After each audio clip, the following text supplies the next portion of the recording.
going on YouTube's Russell of AmbeRussell. Subscribe to the show at the top, thumbs up the video, leave a comment at the bottom, watch previous videos, and stay tuned. I have for you guys in the future.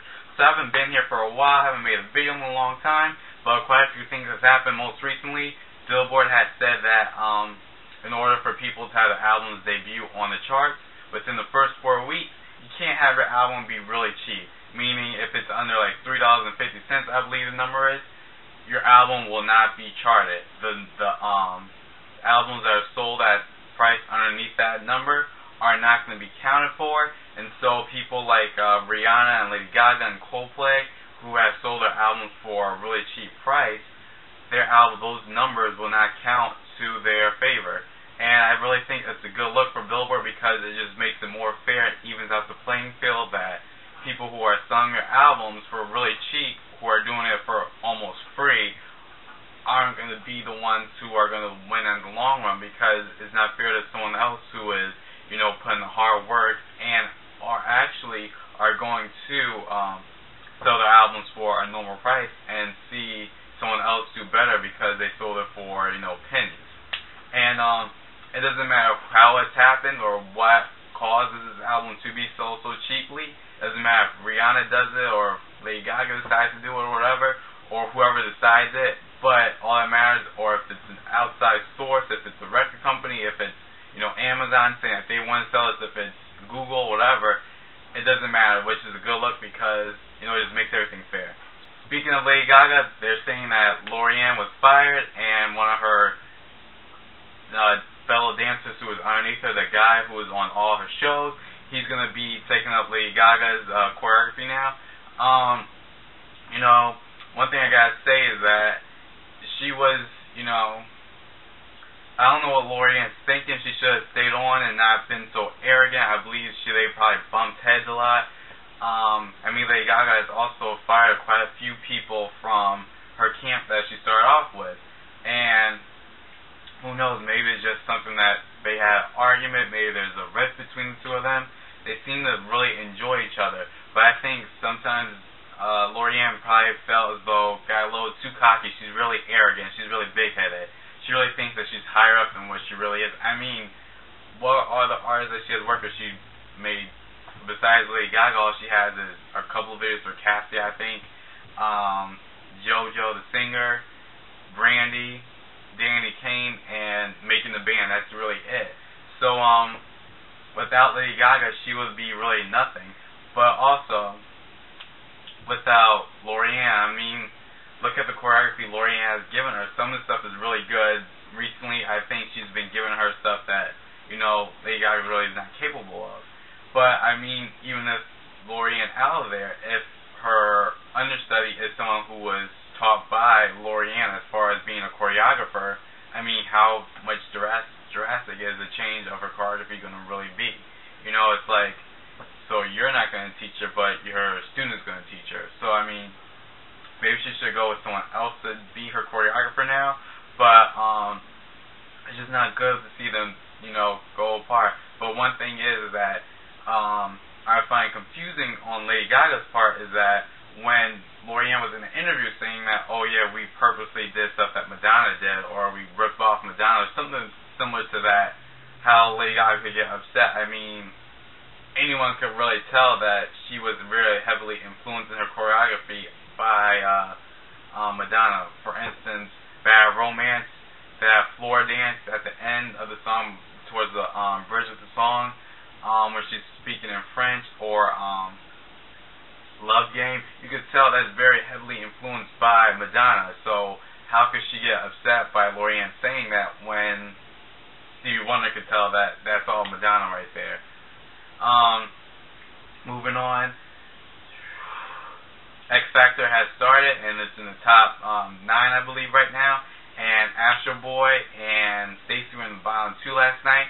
And I really think that this is a good chance for Astro to get a taste of humble pie. He was performing his final performance last night, and he looked really out of it. And it's just really sad to see that he would give up so quickly because he feels as though they voted him off the show. When all actuality, people probably just decided to vote for someone else because, whatever the case may be, it just happens that he didn't have the most votes this week or be within the top 6 or whatever.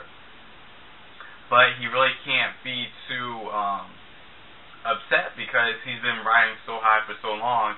Everyone needs to get knocked off their high horse, and he's just too arrogant. And the way he has arms folded and the way he was talking back to the judges, I don't think he should have deserved to stay on the show. But he's more talented as far as being able to, win the competition. The fans love him. Obviously, last night we saw that they didn't vote enough for him.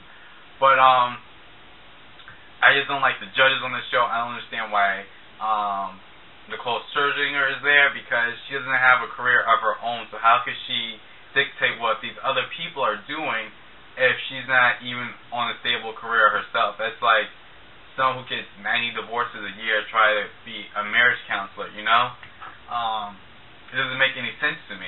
So I think they need to boot Nicole out for next season for the next season. And they really need to work more on the dynamics of the judges. I feel as though the judges rather rip on each other's contestants instead of giving criticism, criticize the contestants on how well or how badly they're doing. But I do have to say these judges are very hypocritical. They say someone needs to step out the box, they're boring, and yet all the other people in their group are doing the same exact thing as everyone else. For instance, Drew, she hasn't done anything special to me. What's his name? The old guy, the 61-year-old, Leroy, I believe his name is, or something like that. He hasn't done anything new. He's been doing the same exact songs every single week. Everyone's so predictable on the show. I just wish that these people would give their contestants different songs. And L.A. Reid, he hurt my feelings last week. He said he didn't know what Ain't No Other Man was.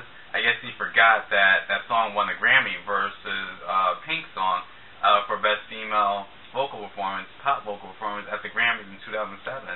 So, I mean, you may not know the song, it may not have been a hit this past decade. It still beat out Your Girl Pink.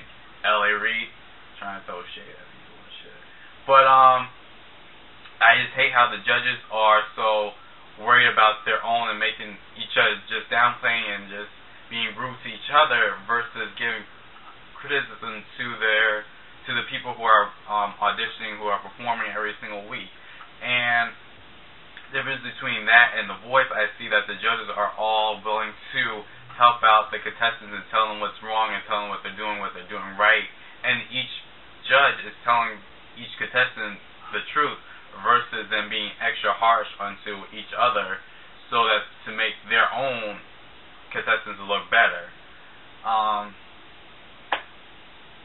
Black Eyed Peas, they're saying that they might be possibly breaking up. Well, not breaking up, but Fergie wants to take a break and start a family.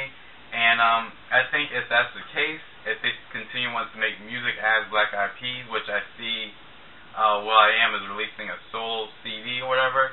But anyway, that they do decide to make a new Black Eyed Peas, they should actually have a whole audition and find someone to replace Fergie for the meantime, and then they get signed to, like, let's say a will.i.am record label or something like that, and just have a competition on a TV show like American Idol, X Factor type thing, and all the 4 Black Eyed Peas members are the judges, or the judges on the show, and they decide who is the best replacement for Fergie at the current moment, so they could continue to make music while Fergie wants to have babies and start a family and grow old with her husband. So, rapper Ludacris is dissing Big Sean and Drake, who has just had an album come out, who they're saying might sell about 700,000 copies. I took a listen to his music. I want to try like Drake's music, but it's too moody and too somber and sad and depressing. All the songs sound like something that The Weeknd, or it sounds all the songs sound like Marvin's Room. Basically, they're all just too sad and depressing and cloudy and just gray. It's nothing bright. It's nothing fun. It's nothing you can have a little bit of that and a little bit of this, but he's singing too much on the album. I don't think Drake is that great of a singer, because from what I have seen of him singing live, he lacks that ability to sing live. So for him to sing a whole album, I can't see him singing, a whole album live. I mean, maybe he has performed some of the songs live. Maybe he's changed the keys or whatever. But from what I heard from him singing "Find Your Love" live, and him not sing other songs where he was singing, he just yells those parts. It kind of seems like, why would you go that route of making a half R&B album when you don't sing live at all? And that means you're not going to perform half your songs off your album. Anyways, Ludacris is upset with how the young cats are saying that they create a new flow and saying how, or trying to make it seem like they started a new flow, and he just basically dissed them and saying that you didn't create this, you need more badges on your, sell your albums more, and what's this, that, and the third. My thing is this: I have to agree with Ludacris because it seems as though these younger people, this younger generation, is not, with all its resources, not taking the time or chance to find out about the music history, like, when I look at these, or history in general. That's why we take history classes, so we know what happened in the past, so we don't repeat the mistakes, and we learn from the mistakes of what's going on or whatever. So, Big Sean was saying that Drake did the flow on a certain song, the Forever song, and people thought Drake created it. Drake said he heard it from Big Sean first, and Big Sean was doing an interview, and he made it seem like it's coming from me, and made it seem as though, yeah, people might have done it in the past, but, I'm doing it now. So it's just almost like these people are just acting as though they created this music and this sound or whatever, and making it seem like as though the past that they were influenced by doesn't exist. And it's just sad that the fans of music think that everything is so new and brand new, and that everything that's coming out is something different. And yet, all this stuff is just being repeated, but people are too in such a tunnel vision that they don't want to see what the past was giving, what they were taking from the past. I mean, I understand people are influenced, but if you're going to be influenced by something, don't make it seem as though you're the one that created the thing. For instance, any type of beef with like Nicki Minaj and Lil Kim, Nicki Minaj fans are fast to say Nicki's doing this, Nicki's doing that, Nicki's the only female rapper to do this. But you have to look at the past and see why other female rappers weren't able to do that. See how other female rappers were able to knock down the doors for people like Nicki Minaj and the new upcoming generation of female rappers are able to do this. I mean, I just don't get how people just assume that what's coming out right now, how they could make it seem as though they are the ones who started, and when they're questioned about it, they want to make it seem as though they are the ones who had done something new, when it's just recycling the old and making it current, and then they're trying to make it seem as though, yeah, I'm doing it now, so that means I'm a starter of this. No, you're just the one who brought it back.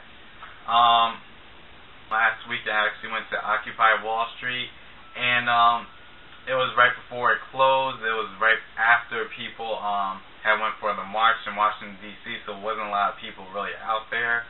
And, it was nice to get experience and really see what's going on down there, and how different from how the media is portraying it. And,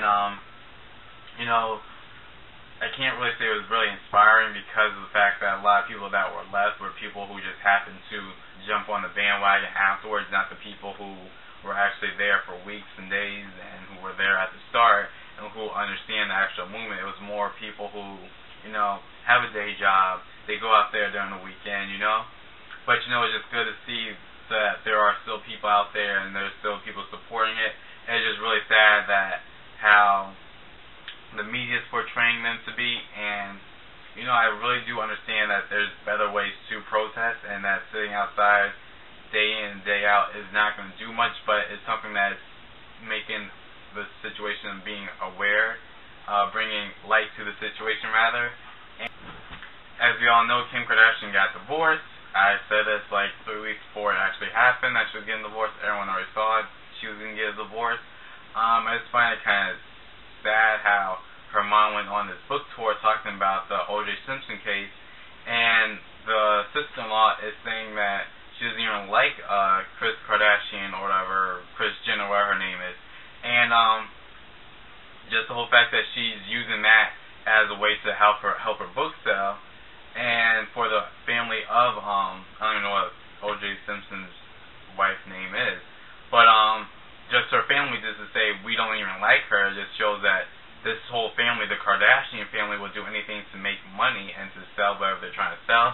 And if I was Kim's PR, I would have told her to not go on these tours. I would tell her to tell her mom to, be a mother and talk about the situation from a mother standpoint. And my statement to the public would have been that Kim fell in love really fast. She thought someone was there, and then when they finally got married, she's a helpless romantic, and you just play on the fact that she fell in love really fast, and that she didn't realize what kind of person Kris was, and she just wanted out of it, but she should have stayed married for him longer than what she had stayed married for him. Nicki Minaj and Lil Kim are beefing again. Lil Kim made a song, Warning Part 2, or the remix, whatever, and Lil Kim did Birdman. She said that people laugh at Nicki Minaj when she goes to award shows and says she dresses funny. She says, why is Lil Wayne wearing the same pants as me? And she also says that Birdman can't rap if you got flow like Birdman, that's whack, or whatever. Everything that she says, which I'm glad that when she beefs with people, this is hip-hop, this does go on, so I'm sad to see how these other rappers are scared to beef, or to make a beef record, like how Ludacris talked about Big Sean and Drake, and yet they don't want to respond. They seem kind of timid to respond. Or Big Sean did. He said, I look up to him, blah, blah, blah, blah. But you were saying something one thing, and you're still saying, trying to make it seem as though you started that flow, and Ludacris is trying to tell you, hey, I've been doing this, other rappers been doing this, and Lil Kim is saying, hey, I've been here, I've been in the game for this long, and everything that she said is the truth. People do laugh at Nicki Minaj's outfit. No one wants to rap like Birdman. He's a horrible rapper. He will never sell a lot of albums. And Lil Wayne is wearing ladies' pants. Simple as that. This is Russell, AmbeRussell. Subscribe to the show at the top. Thumbs up the video. Leave a comment at the bottom. I'm sorry I haven't been here for so long. But make sure you guys watch the show. And peace.